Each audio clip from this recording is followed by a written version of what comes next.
Good morning all of you. Today I am going to explain prime and composite number. Okay.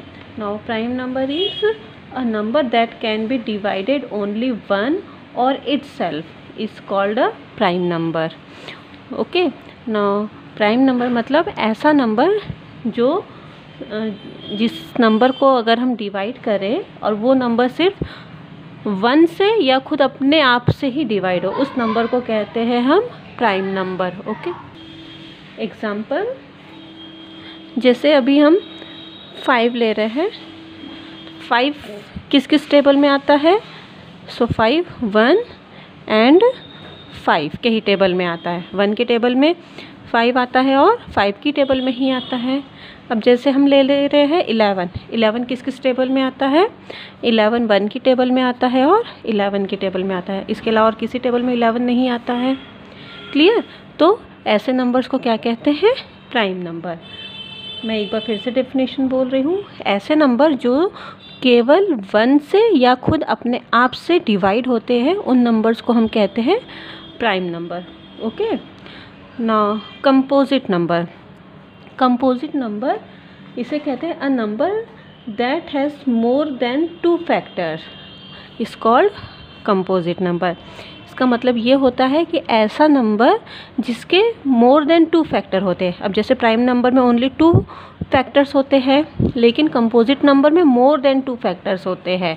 That means 3 या 3 से ज़्यादा factors होते हैं. जैसे कि हम ले रहे हैं 4 के कितने फैक्टर होते हैं? 4 किस किस टेबल में आता है? सबसे पहले 1 की टेबल में आएगा, उसके बाद फिर 2 की टेबल में भी 4 आता है, 2 2 ज़ा 4, और उसके बाद 4 की टेबल में भी 4 आता है, 4 1 ज़ा 4.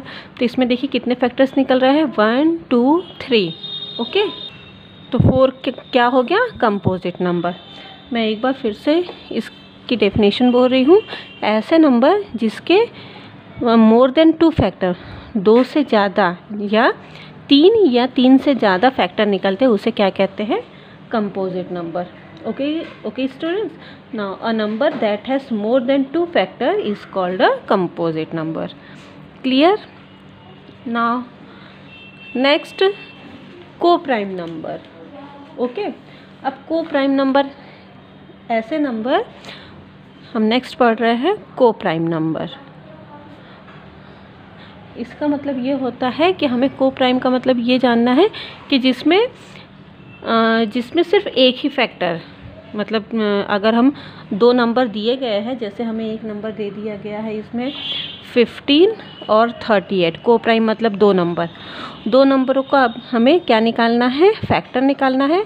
और इन दोनों फैक्टरों में कोई भी नंबर कॉमन नहीं होना चाहिए.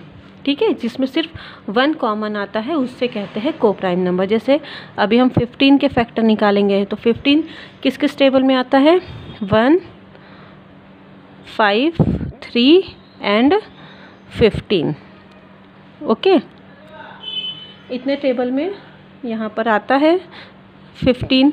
उसके बाद 38 किस किस टेबल में आता है? सो 1 की टेबल में आएगा, 2 की टेबल में भी आएगा, 3 की टेबल में नहीं आएगा, 4 की टेबल में नहीं. उसके बाद देखिए डायरेक्ट आएगा 2 19 ज़ा 38 और 19 2 ज़ा 38. तो 19 की टेबल में, उसके बाद 38 की टेबल में आएगा. अब देखिए इन दोनों में क्या क्या कॉमन है. अगर इसमें देखिए सबसे पहले 1 कॉमन है, इसके अलावा और भी कोई नंबर कॉमन नहीं दिख रहा है. इसका मतलब ये हो गया 15 एंड 38. ये दोनों नंबर क्या है? Are coprime number. ओके. जिसमें सिर्फ केवल 1 फैक्टर ऐसे हो जो दोनों में कॉमन हो, ओनली 1, तो उस नंबर को कहते हैं co-prime number. Okay students, thank you.